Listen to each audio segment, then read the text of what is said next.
आजा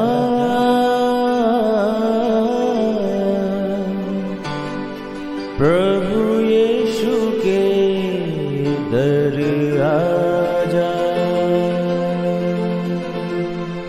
जीवन मिलेगा तुझे। आजा आजा प्रभु यीशु के दर आजा, जीवन मिलेगा तुझे। आजा आजा आजा आजा।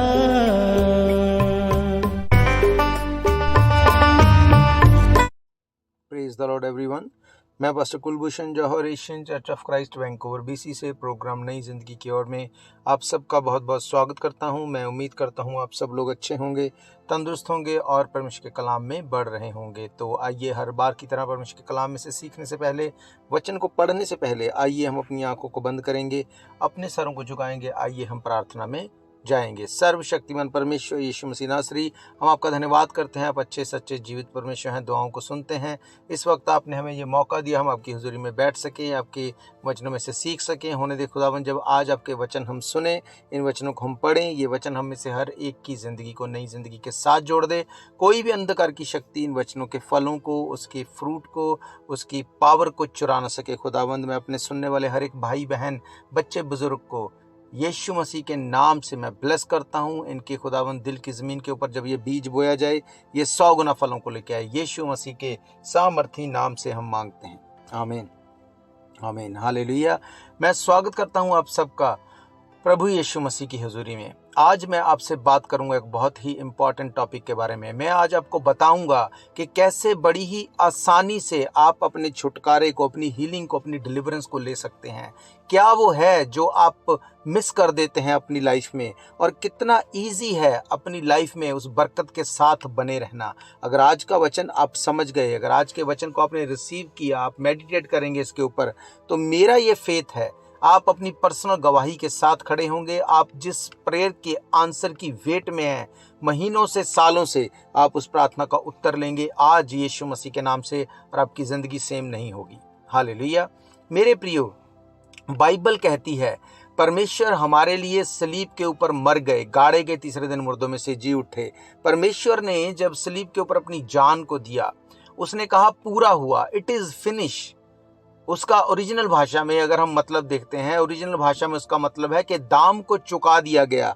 मेरे प्रियो, अगर हम कोई चीज़ बाजार से खरीदते हैं, अगर हम उसका दाम चुका देते हैं, तो उसके बाद हम उस दुकानदार से ये नहीं कहते कि क्या मैं इसे ले जा सकता हूँ, या उसके सामने बैठ के रोते नहीं कि मुझे ये चीज़ नहीं मिली। अब जब दाम दे दिया गया तो हमारी ये रिस्पॉन्सिबिलिटी है कि हम उस चीज़ को ग्रैब कर लें, उसको हाथ बढ़ा के उठा लें, क्योंकि अब वो हमारी है। हालेलुया।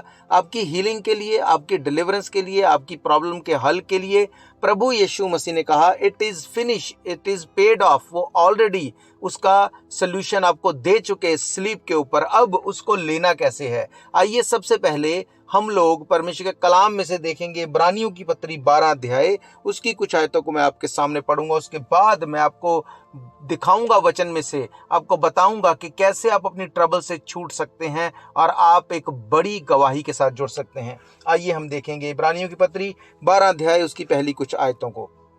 लिखा है, इस कारण जबकि गवाहों का ऐसा बड़ा बादल हमको घेरे हुए है, तो आओ हर एक रोकने वाली वस्तु, उलझाने वाले पाप को दूर करके वह दौड़ जिसमें हमें दौड़ना है, धीरज से दौड़ें। विश्वास के कर्ता और सिद्ध करने वाले यीशु की ओर ताकते रहें, जिसने उस आनंद के लिए जो उसके आगे धरा था, लज्जा की कुछ चिंता ना करके क्रूस का दुख सहा और परमेश्वर के सिंहासन के दाहिनी ओर जा बैठा। हालेलुया। मेरे प्रियो, बाइबल यहाँ पे बताती है कि गवाहों का ऐसा बड़ा बादल हमको घेरे हुए है, तो आओ हम एक रोकने वाली वस्तु और उलझाने वाले पाप को दूर करके वह दौड़ जिसमें हमें दौड़ना है, धीरज से दौड़ें और विश्वास के कर्ता सिद्ध करने वाले यीशु की ओर ताकते रहें। मेरे प्रियो, बाइबल बताती है कि गवाहों के ऐसे बड़े बादल ने हमको घेरा है। इसका मतलब जो आपकी गवाहियां जो शैतान ने रोक के रखी हैं, आपकी ब्लेसिंग्स जो शैतान ने रोक के रखी हैं, उन ब्लेसिंग्स ने आपको घेरा तो हुआ है, पर वो आपको नजर नहीं आती। वो आपको ब्लेसिंग्स देना चाहता है, पर आप उसको ग्रैब नहीं कर पाते। क्यों? क्योंकि बाइबल कहती है वे विश्वास के कर्ता और सिद्ध करने वाले यीशु की ओर हमें ताकते रहना है। अब बहुत से लोग इस वेट में रहते हैं कि परमेश्वर, अगर तू हमसे प्यार करता है, तू सब कुछ जानता है, तू आसमान खोल और आसमान से कुछ ऐसा हो कि सब कुछ फिक्स हो जाए, अपने आप सब चीजें अपने आप सही हो जाएं। मेरे प्रियो, ऐसा कुछ नहीं होगा। आप वेट करते थे, आप वेट करते हैं, करते रहेंगे अगर आप कुछ नहीं करेंगे। बाइबल कहती है, यीशु मसीह ने कहा इट इज फिनिश, उसने कहा पूरा हुआ। मेरे प्रियो, उसने दाम को चुका दिया। अब उसने कहा जो गवाहों का बड़ा बादल तुम्हें घेरे है, अब तुम्हें उस दौड़ में जिसमें तुम्हें दौड़ना चाहिए, सिद्धता के साथ तुम उस दौड़ में धीरज के साथ तुम दौड़ते रहो और प्रभु यीशु मसीह की ओर ताकते रहो। हालेलुया। अब इसका मतलब क्या हम सिर्फ यीशु मसीह के ऊपर देखते रहें, ये बाइबल कहती है? नहीं। मैं आज आपको अपनी पर्सनल टेस्टिमनी देता हूं। मैं आपको बताता हूं कि कैसे परमेश्वर ने मुझे मेरी हर उस ट्रबल से छुड़ाया, कैसे परमेश्वर ने मुझे चुना। अगर आज मुझे आप रेडियो पे, टीवी पे, सोशल मीडिया पे सुन पा रहे हैं, ये ऐसे नहीं हो गया कि आसमान खुल गया और चीजें अपने आप हो गई। परमेश्वर ने विश्वास के कदमों को लेने के लिए दिया। जब मैंने विश्वास के कदमों को लिया, परमेश्वर एक एक चीज को धीरे धीरे करते, वो अंश अंश करते, वो चीजों को बदलते गए, बनाते गए। मेरी हेल्प वो डिवाइन तरीके से करते गए और चीजें अपने आप सेटल होती गईं। मेरे प्रियो, मैं आपको बताना चाहता हूं, आज से तकरीबन 12 साल पहले मैं कनाडा में आया। अपनी होम कंट्री में, इंडिया में, मैं एक फार्मासिस्ट था। मेरे पास होलसेल की मेरी फार्मेसी का काम था और मेरी वाइफ वो पीएचडी कर रही थी वहां पे, क्लिनिकल माइक्रोबायोलॉजी की। हम पढ़े लिखे लोग थे। आने से पहले कुछ टाइम, एक दिन मैं इस बात को लेके काफी चिंता में था कि हर एक ग्रंथ ये बोलता है कि हम लोग अगर पाप करेंगे तो हम परमेश्वर के सामने नहीं जा सकते, परमेश्वर हमें नरक में भेज देगा। अब मैं इस बात को सोच के चिंता में रहता था कि ये बात ठीक है, मैं अब से पाप ना करूं, पर उन पापों का क्या जो मैंने अपनी जिंदगी में पहले किए। अब ये नहीं बोल सकते कि पाप छोटा या बड़ा। अब ऐसा कुछ नहीं था कि मैंने कोई बड़ा पाप कर दिया था, पर बाइबल तो कहती है छोटा या बड़ा, गाली निकालना भी पाप है, कत्ल करना भी पाप है, हर चीज पाप मतलब पाप है। तो मैं ये सोचता था कि परमेश्वर, कैसे मैं उन पापों से छूट जाऊं जो मैंने अपनी जिंदगी में पहले कर दिए। मैंने जब इस बात को सुना, बोला, तो मेरे एक भाई ने मुझे बताया कि एक है जो तुम्हारे पिछले पापों को भी माफ कर सकता है। हम आधी रात को हम बात कर रहे थे, तो जैसे ही मेरे भाई ने मुझे बताया, उसने ये बात को शेयर किया, तो मैंने कहा कैसे ये पॉसिबल है? उसने कहा यीशु मसीह नासरी जो हमारे लिए सलीब के ऊपर मर गए, गाड़े गए, तीसरे दिन मुर्दों में से जी उठे, उन्होंने सारे पापों को सलीब के ऊपर हमारे लिए क्षमा कर दिया। उन्होंने कहा अगर तू इस बात पे फेथ करता है, अगर तू तौबा करता है, तू अपने सारे गुनाहों से छूट सकता है। मैंने उसी वक्त आधी रात के टाइम, मैंने बहस ना करते हुए ये कैसे है, क्यों है, क्या है, मैंने तौबा की, क्योंकि ऐसा कोई नहीं जो ये कहे कि तुम्हारे पुराने पापों को मैं क्षमा कर दूंगा। अगर आप आज से भी इस बात को बोलें, ये पॉसिबल नहीं कि आप पाप ना करें, पर अगर आप आज से भी ये बोलें, पर पुराने पापों का क्या? मुझे ये एडवांटेज लगी। मैंने बोला पुराने पापों को माफ करवाना है। मैंने यीशु मसीह को ग्रहण किया, उद्धारकर्ता माना, पुराने पापों से तौबा की, आगे पाप ना करूं, मन फिराया, और उसके बाद परमेश्वर में बढ़ना शुरू हुआ, चर्च जाना शुरू हुआ, चीजें धीरे धीरे मैंने सीखनी शुरू की, मैंने वचन में बढ़ना, बाइबल को पढ़ना शुरू किया। एक टाइम आया जब परमेश्वर हमें कनाडा में लेके आया। जब हम कनाडा में आने वाले थे, उससे पहले 2 साल पहले एक परमेश्वर के दास ने प्रोफेसी की कि परमेश्वर तुम्हें वैंकूवर में लेके जाएगा, तुम्हें इस्तेमाल करेगा। मेरे प्रियो, मैं नहीं जानता था कि वैंकूवर क्या है, इस मैप के ऊपर वैंकूवर कहाँ है, मुझे नहीं पता था कि वो कनाडा में है कि क्या है। मैंने बात को सुना और भूल गया। पर एक टाइम आया जब हमने अपने डॉक्यूमेंट्स लगाए और परमेश्वर हमें कनाडा में वैंकूवर में लेके आया, और मुझे नहीं पता था कि हम कहाँ जा रहे, क्या कर रहे हैं। जब हम यहाँ पे आए, मैं परमेश्वर से हमेशा बोलता था कि परमेश्वर, मुझे आप यहाँ पे लेके आए हैं तो मुझे आप इस्तेमाल करना। मुझे ये लगता था कि परमेश्वर शायद यहाँ पे मुझे लेके आए, शायद किसी को मुझे प्रार्थना करनी है, शायद किसी के साथ मुझे अपनी टेस्टिमनी शेयर करनी है, पर ऐसा कुछ नहीं हुआ। मैं चर्च जाना शुरू किया, पर क्योंकि चर्च में जाने के बाद वो मेरी लैंग्वेज में नहीं थी, इसलिए मुझे उस तरह से कभी भी टच पवित्र आत्मा का मिलता नहीं था। मुझे लगता था कि मैं ये क्या कर रहा हूँ, मैं संडे की छुट्टी के लिए फाइट कर रहा हूँ, वो मेरी अलग टेस्टमनी है। कैसे परमेश्वर ने अद्भुत रीति से मुझे सैटरडे संडे का डे ऑफ दिया, जहाँ पे मुझे संडे की भी छुट्टी नहीं मिलती थी। उसके बाद जब मैंने परमेश्वर से ये मांगना शुरू किया, परमेश्वर क्यों मुझे आप यहाँ पे लेके आए? अगर मुझे यहाँ पे आके अपना टाइम ही वेस्ट करना है, अगर मुझे कुछ काम नहीं करना, क्यों लेके आए? परमेश्वर ने मेरे मन में डाला, इसीलिए मैं तुझे यहाँ पे अलग भाषा के चर्च में लेके गया, क्योंकि ताकि तू उस बात को समझ सके जो लोग इस भाषा को पहले से नहीं जानते थे या मातृ भाषा नहीं है, उनके लिए कितना हार्ड होगा। मेरे प्रियो, परमेश्वर ने मेरे मन में दिया कि हमें अपनी भाषा में चर्च स्टार्ट करना है। पर आप जानते हैं, यहाँ पर कुछ भी करने से पहले you have to have certified, तुमको सर्टिफिकेशन चाहिए। मैंने उस बात के लिए प्रार्थना की, ढूंढना शुरू किया कि कैसे सर्टिफाइड हो सकते हैं, कैसे चर्च स्टार्ट हो सकता है। मेरे प्रियो, मैंने इस बात को लेके प्रार्थना की और उसके बाद मैंने कई लोगों से पूछा कि कैसे चर्च स्टार्ट कर सकते हैं, कैसे रजिस्ट्रेशन कर सकते हैं, पर किसी ने मुझे कुछ नहीं बताया। हर एक व्यक्ति ने कहा it is very hard, it is very tough. I was so frustrated, मैं बहुत फ्रस्ट्रेटेड था। उसके बाद मैंने एक दिन प्रार्थना करके अपनी वाइफ के साथ जब मैं सो गया, मैंने विजन में एक एड्रेस देखा। उस एड्रेस को मैंने उठ के लिखा। मुझे लगा ये एड्रेस शायद किसी को प्रार्थना की जरूरत है, शायद मेरी हेल्प की जरूरत है, या परमेश्वर क्या मुझसे बात करना चाहता है, मैं इस एड्रेस पे जाऊंगा। मैं उस एड्रेस पे गया, मुझे परमेश्वर ने वो एड्रेस बताया, मैंने लिखा, मैंने उसको ढूंढना शुरू किया। जैसे ही मैंने उसको ढूंढना शुरू किया, एक से लेके आखिरी नंबर तक मैं उसको ढूंढता गया, सिर्फ वो घर मुझे नहीं मिला। मैं आ गया घर पे, मैंने फिर से आके परमेश्वर के साथ बात करनी शुरू की, बोलना शुरू किया, परमेश्वर अगर ये नंबर नहीं तो मुझे क्यों दिखाया? अगले दिन फिर से मैंने शुरू किया उसको ढूंढना। बहुत बारिश थी, मैं उस बारिश में गया, उसको ट्राई की ढूंढने के लिए, पर वो नहीं मिला। फिर मैं फ्रस्ट्रेट होकर घर पे आया, तो शाम को मेरी एक और अपॉइंटमेंट थी। मैंने एक पास्टर को ऑनलाइन ढूंढ के उसके साथ अपॉइंटमेंट फिक्स की थी कि शाम को मैं उनसे मिलूंगा, उनसे पूछूंगा, शायद परमेश्वर उसके थ्रू मेरी हेल्प करे। जब मैं उन पास्टर साहबान से मिला, उनकी फैमिली से मिला, मैंने सब बातें उनको बताई, पर वो बहुत ही आराम से, बहुत धीरज के साथ वो मेरी बातों को सुन रहे थे। पर जब मुझे ये लगा कि शायद ये भी यही बोलेंगे, इट इज वेरी टफ, तो मैंने खड़े होकर एकदम से कहा, पास्टर मुझे लगता है आप भी मेरी कोई हेल्प नहीं कर सकेंगे। क्या आप मेरे लिए इतना कर सकते हैं, क्योंकि आप 25 सालों से यहाँ पे हैं, क्या आप ये एड्रेस मुझे बता सकते हैं? मैंने वो एड्रेस उनको दिया जो मुझे परमेश्वर ने विजन में बताया था, दर्शन में बताया था। उन्होंने मुझसे कहा तुम्हें कहाँ से ये एड्रेस मिला? मैंने कहा शायद आप इस बात पे फेथ नहीं करेंगे, पर मैं आपको बताना चाहता हूँ, ये एड्रेस परमेश्वर ने मुझे विजन में दिया, मुझे दर्शन में रात में परमेश्वर ने ये दर्शन दे के ये एड्रेस लिखने को बोला, तो इसलिए मैं आपसे इस बात को पूछ रहा हूँ। उन्होंने कहा ये एड्रेस मेरे घर का एड्रेस है। Can you imagine? जहां पे लोग हेल्प नहीं करना चाहते, लोग बोलते इट इज वेरी टफ, परमेश्वर ने विजन के द्वारा बात की, उस एड्रेस को दिया, उस भाई से, उस पास्टर से मैं मिला, जब उनको बताया, उन्होंने कहा आज से मैं तेरी हेल्प करूंगा। उन्होंने डॉक्यूमेंटेशन में हेल्प की, क्योंकि मुझे पढ़ने का शौक था, मेरे पास डिविनिटी की भी डिग्री है, मेरे पास फार्मेसी, मेरे पास पढ़ाई के शौक के कारण मेरे पास अलग अलग डिग्रीज थी। परमेश्वर ने वो डिविनिटी की डिग्री जो मैंने काफी टाइम पहले की थी उसको यूज किया। मैंने यहाँ पे रजिस्ट्रेशन करवाई, एग्जाम लिखे। जब मैं पास्टरशिप में आ गया, उसके बाद परमेश्वर ने अपने काम को करना शुरू किया।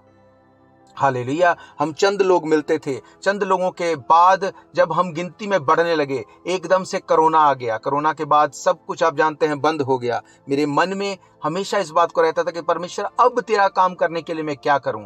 आप में से बहुत से लोग ये जानते हैं कि हम लोग ये काम वॉलंटियरली करते हैं। बीते 12 सालों से हम वॉलंटियरली बिल्कुल फ्री इस काम को करते हैं। हम कोई पैसा चार्ज नहीं करते, अपने एक्सपेंसेस को पे करने के लिए हम जॉब करते हैं फुल टाइम। जब कोरोना आ गया, कोरोना के टाइम पे चर्चेस बंद हो गए, लोगों का इकट्ठा होना बंद हो गया, हमने ऑनलाइन काम शुरू किया। और परमेश्वर ने एक दिन मेरे मन में डाला कि हमें रेडियो के ऊपर जाना चाहिए। हम रेडियो के ऊपर जाने के लिए रास्तों को ढूंढने लगे। मैंने कुछ लोगों से मिल के बात की और हमने रेडियो का प्रोग्राम शुरू किया। जब रेडियो का प्रोग्राम शुरू हुआ, लोगों के पास वचन पहुंचना शुरू हुआ, परमेश्वर ने लोगों से बात करना शुरू किया। लोगों ने हीलिंग को लिया, डिलीवरेंस को लिया। हमारे पास टेस्टमनीज हैं, लाखों लोगों ने जब इसको सुना, कई लोगों ने जब उनकी बीमारियां जो सालों से थी, जो कभी खत्म नहीं हुई थी, प्रार्थना के बाद उसको रिसीव किया, परमेश्वर ने उनको हील किया। उसके बाद दूसरा रेडियो शुरू किया, फिर तीसरा, उसके बाद परमेश्वर टीवी पे लेके गया, एक टीवी चैनल, दूसरा टीवी चैनल, तीसरा टीवी चैनल।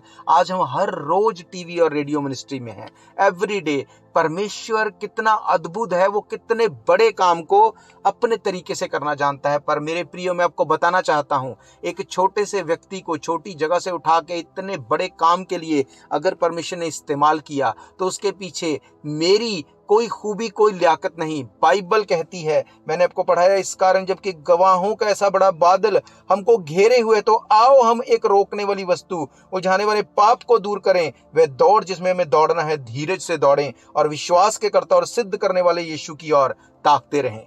हालेलुया। उसने कहा हम यीशु की ओर ताकते रहें, कर्मों से हम दिखाएं कि हम तुझसे प्रेम करते हैं। मैंने गिव अप नहीं किया। क्या आप जानते हैं सक्सेसफुल और अनसक्सेसफुल व्यक्ति में फर्क क्या है? सक्सेसफुल वो है जो क्विट नहीं करता, सक्सेसफुल वो है जो हार नहीं मानता। बाइबल कहती है कि उलझाने वाली उस हर एक उस उलझाने वाले पाप को दूर करके मैं वहां पे बैठ सकता था कि परमेश्वर, मुझे नहीं पता, अगर तेरी इच्छा है तो हो जाए। आज बहुत से लोग अपनी प्रॉब्लम में फंस के बैठ जाते हैं। मेरे प्रियो, जहां पे आप बैठ जाते हैं, शैतान आपको डिसीव करता है।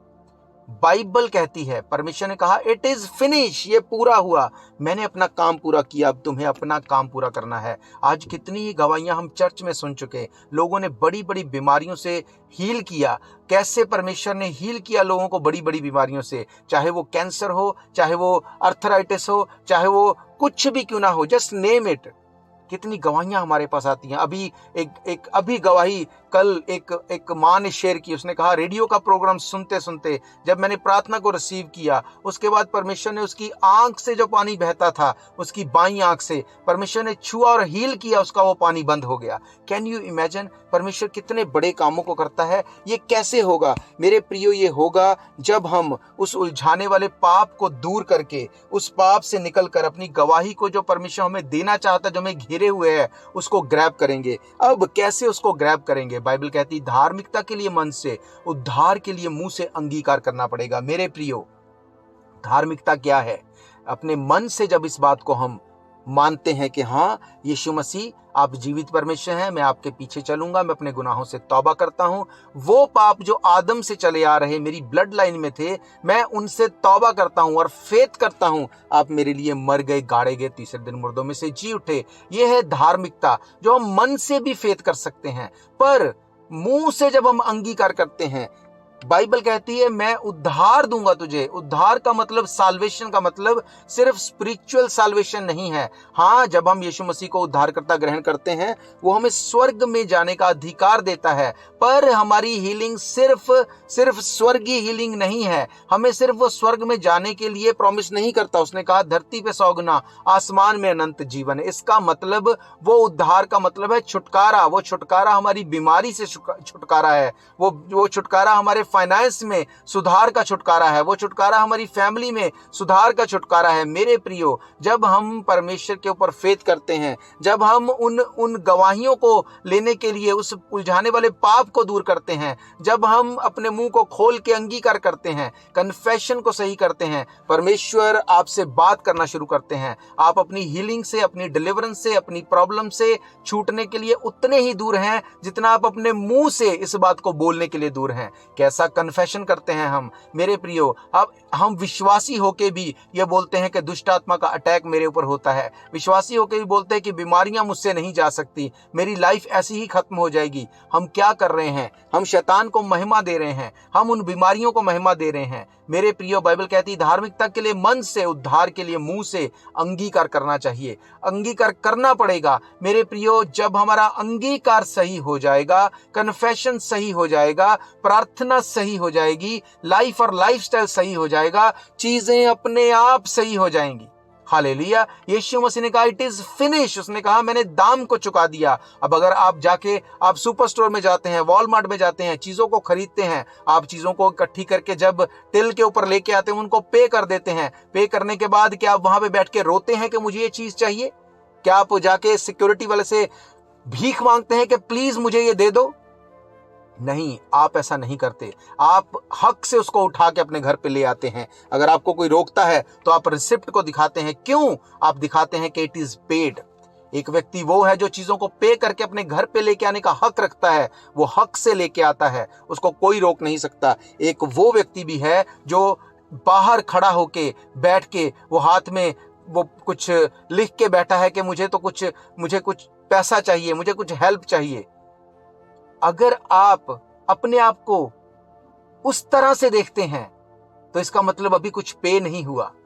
वो व्यक्ति नहीं अंदर से जाके सामान को लेके आ सकता, क्योंकि उसके लिए पे ऑफ नहीं हुआ। वो आपके ऊपर निर्भर करता है, वो दूसरे लोगों के ऊपर निर्भर करता है कि आप अपने सामान में से कुछ उसे दे दो। याद रखो, परमेश्वर ने हमें भीख मांगने के लिए नहीं बुलाया, परमेश्वर ने हमें बैठे रहने के लिए नहीं बुलाया। परमेश्वर ने कहा अपना मुकद्दमा लड़। बाइबल कहती है मेरी प्रजा मेरे ज्ञान के ना होने के कारण नाश हो रही है। परमेश्वर ने नहीं कहा मेरी प्रजा शैतान के कारण नाश हो रही है। हालेलुया। अगर आप भिखारियों की तरह, अगर आप बस बेचारों की तरह बैठे रहेंगे, परमेश्वर कुछ नहीं करेगा। पर जब आप उस स्लिप को उठा के दिखाएंगे डेविल को, इट इज पेड ऑलरेडी, तेरा मेरी लाइफ पे कोई अधिकार नहीं। जब आप डांटेंगे बीमारियों को, बीमारियां जाएंगी। जब आप डांटेंगे अपनी हालात को, हालात चेंज हो जाएंगे। बाइबल कहती है उलझाने वाले उस पाप को दूर करके वे दौड़ जिसमें हमें दौड़ना चाहिए, धीरज से दौड़ो, विश्वास के कर्ता सिद्ध करने वाले यीशु की ओर ताकते रहो। मेरे प्रियो, ताकने का मतलब सिर्फ देखना नहीं, कर्मों से अपने काम को करो, प्रार्थना करो, आराधना करो, वर्शिप करो, परमेश्वर के भवन में रहो, वचन को पढ़ो, डांटो शैतान को, अंधकार की शक्तियों को। जब आप डांटेंगे उनको जाना पड़ेगा। मेरे प्रियो, I was the only son. मैंने जब यहाँ पे आने का मैंने सोचा, मुझे पैसा कमाने के लिए यहाँ पे नहीं आना था, ये परमेश्वर की योजना थी। आज परमेश्वर ने मुझे यहाँ पे लाके सब चीजों को भी दिया और अपने काम के लिए भी इस्तेमाल कर रहा है। मेरे प्रिय, बाइबल कहती पहले उसके राज्य और धार्मिकता की खोज करो, ये सब चीजें तुम्हारे पीछे पड़ के मिल जाएंगी। आज शैतान डराता है हमें, नहीं नहीं नहीं, तुम्हें संडे को काम करना है, अगर संडे को काम पे नहीं जाओगे तो तुम्हारा गुजारा नहीं होगा। मेरे प्रियो, परमेश्वर ने कहा 6 दिन काम कर, 7वां दिन परमेश्वर के भवन में जा आराधना कर। नो डाउट 7 दिन हमें आराधना करनी है, पर एक दिन परमेश्वर ने ठहराया कि तुम परमेश्वर के भवन में होने चाहिए। पर आज भी हम परमेश्वर के वचन के ऊपर फेथ नहीं करते, हम शैतान की दिखाई हुई चीज के ऊपर फेथ करते हैं कि नहीं नहीं, हम अगर काम नहीं करेंगे तो हमारा गुजारा कैसे होगा। बाइबल कहती पक्षियों को देखो, चिड़ियों को देखो, उनके रहने के लिए घर नहीं होते, बसेरे नहीं होते, खाने के लिए कुछ स्टोर करके नहीं रखते। जब मैं उनको फीड करना जानता हूं तो तुम उनसे बहुत बढ़कर हो। मेरे प्रियो, हम अपने विश्वास को यीशु मसीह के ऊपर लेके आए। अपनी गवाही को लेने से पहले हमें विश्वास के कदम उठाने होंगे। जब मैं वहां से आया, मैं एक दिन सोच रहा था कि मैं क्यों जा रहा हूं अपने माँ बाप को छोड़ के, मैं इकलौता यहाँ पे उनका टेक केयर करने वाला हूं। तो पवित्र आत्मा ने मुझसे कहा, मैं आज भी उस ऑडिबली आवाज को महसूस कर सकता हूं, सुन सकता हूं। उसने कहा क्या तू कनाडा जा सकता है? मैंने कहा नहीं, मेरी कोई हैसियत नहीं, कोई औकात नहीं। परमेश्वर, ये आप ही हैं जो मुझे लेके जा रहे हैं और मैं रिपेंट करता हूं। मेरे प्रियो, परमेश्वर ने मेरे पेरेंट्स की भी टेक केयर की, उसने मुझे भी यूज किया, पर फर्क इतना है कि मैंने विश्वास दिखाया। यीशु मसीह ने कहा इट इज फिनिश, मैंने उसको ग्रैब कर लिया। हालेलुया। आज आपकी गवाही आपसे सिर्फ इतना दूर है कि अपने मुंह से आप अंगीकार करें। आप बीमार हैं, अपनी बीमारी वाली जगह के ऊपर हाथ रखो। आप ट्रबल में हैं, अपनी ट्रबल को याद करो। आपकी इमिग्रेशन की प्रॉब्लम है, अपने डॉक्यूमेंट्स को लेके आओ, उनके ऊपर हाथ रखो। आज मैं आपके लिए दुआ करूंगा। मेरा ये फेथ है, जब परमेश्वर मेरे लिए कर सकता है, जो परमेश्वर मुझे यहाँ पे ला के, मुझसे जब लोग कहते थे इट इज वेरी हार्ड, किसी ने कुछ नहीं बताया, उसने बोल के बताया कि जा उस घर में जा, उससे बात कर, वो तेरी हेल्प करेगा। और उस भाई को यूज किया, वो आपसे भी ऐसा ही करने में सामर्थी है। आप हमारी वेबसाइट के ऊपर जाकर उस सारी टेस्टिमनी को देख सकते हैं। आप उस व्यक्ति से मिल सकते हैं जिसके पास में गया, आप उससे पूछ सकते हैं। मैं जीवित परमेश्वर को सर्व करता हूं और मेरा परमेश्वर कुछ भी करने की ताकत रखता है। हालेलुया। मैं ये फेथ करता हूं, ये वचन आपकी जिंदगी में काम करेंगे। आज अभी राइट नाउ आप अपनी टेस्टिमनी को ले सकते हैं अगर आप फेथ करते हैं। अपनी आंखों को बंद करो, पहले इस प्रार्थना को मेरे पीछे दोहराओ, उसके बाद मैं आप सबके लिए दुआ करूंगा। सर्वशक्तिमान परमेश्वर, बोलो इस बात को कि मैं पापी हूं। खुदावंद, आदम से जो पाप चले आ रहे मेरी ब्लड लाइन में, मैं उन सब पापों से तौबा करता हूं। खुदावंद, मैं माफी मांगता हूं अपने जाने और अनजाने में किए गए पापों से, अपने गुनाहों से मैं तौबा करता हूं। आपका वचन कहता है जो अपने गुनाहों को मान ले और छोड़ दे, उसके पाप माफ किए जाते हैं। खुदावंद, मेरे गुनाहों को माफ करें। मुझे अपने बेटे, मुझे अपनी बेटी होने का अधिकार दें। खुदावंद, मैं आपको अपना उद्धारकर्ता ग्रहण करता हूँ। यीशु मसीह के सामर्थी नाम से हम मांगते हैं, आमीन आमीन। हालेलुया। अपनी आंखों को बंद रखिए, मैं आप सबके लिए दुआ करूंगा। अगर आप बीमार हैं, अपनी बीमारी वाली जगह के ऊपर हाथ रखो। अगर आपको किसी के लिए प्रार्थना चाहिए, आत्मा में उसको याद करो। अगर आपकी इमिग्रेशन की प्रॉब्लम है, क्योंकि मैं जानता हूं लोग आज बहुत सफर कर रहे हैं इमिग्रेशन में। अगर आप इमिग्रेशन में ट्रबल में हैं, आप अपने डॉक्यूमेंट्स को लेके उनके ऊपर हाथ रखो, इस प्रार्थना को रिसीव करो। आप गवाही के साथ खड़े होंगे, मेरा ये फेथ है। आपका फेथ आपको आपकी गवाही देगा। बाइबल कहती है गवाहियों के बड़े बादल ने तुम्हें घेरा है, पर क्या हम उलझाने वाले पाप को दूर करते हैं। विश्वास आशा की हुई वस्तुओं का निश्चय, अनदेखी बातों का प्रमाण है। बाइबल कहती है जब आप विश्वास से अंगीकार करते हैं, आप दिखाते हैं कि परमेश्वर, मेरा ये फेथ है कि आप मुझे छुड़ाने में सामर्थी हैं। आइए अपनी आंखों को बंद करिए। सर्वशक्तिमान परमेश्वर यीशु मसीह नासरी, मैं आपका धन्यवाद करता हूं। आप अनुग्रहकारी, जीवित, सच्चे, अच्छे परमेश्वर हैं। खुदावंद, इस वक्त मैं आपका धन्यवाद करता हूं। आपके वचनों में से आपने बताया कि कैसे गवाहों का बड़ा बादल हमें घेरे है। हम उलझाने वाले पाप को दूर करें और उन गवाहियों को ले लें। ओ खुदावंद, मैं तेरा धन्यवाद करता हूं। जैसे बाइबल कहती है धार्मिकता के लिए मन से, उद्धार के लिए मुंह से अंगीकार किया जाता है। आज जब तेरे लोगों ने मुंह से अंगीकार किया, अपने पापों को स्वीकार किया, तौबा की, खुदावंद मेरी ये प्रार्थना है आज तेरे लोग छुए जाएं। पवित्र आत्मा हर एक को छू, जैसे तूने मुझे छुआ, जैसे तूने मुझसे बात की, इन लोगों से बात कर। खुदावंद पिता परमेश्वर, जितने बीमार हैं, मैं यीशु मसीह के नाम से इनकी बीमारियों को जाने के लिए, छोड़ने के लिए मांगता हूं। अपने मुंह को खोलो और डांटो अपनी बीमारी को। बोलो अपनी बीमारी का नाम लेके कि मैं तुझे डांटता हूं यीशु मसीह के नाम से, लीव राइट नाउ। खुदावंद, तेरा वचन कहता है तेरा नाम सब नामों से बड़ा है। इनकी बीमारी का एक नाम है, वो ऑटिज्म हो खुदावंद, वो अर्थराइटिस हो, वो कैंसर हो, वो ब्लड के रोग हो, वो रीढ़ की हड्डी के रोग हो, वो खुदावंद गठिए के रोग हो, वो चमड़ी के रोग हो, वो खून के रोग हो। खुदावंद कोई भी रोग क्यों ना हो, हर एक रोग का एक नाम है।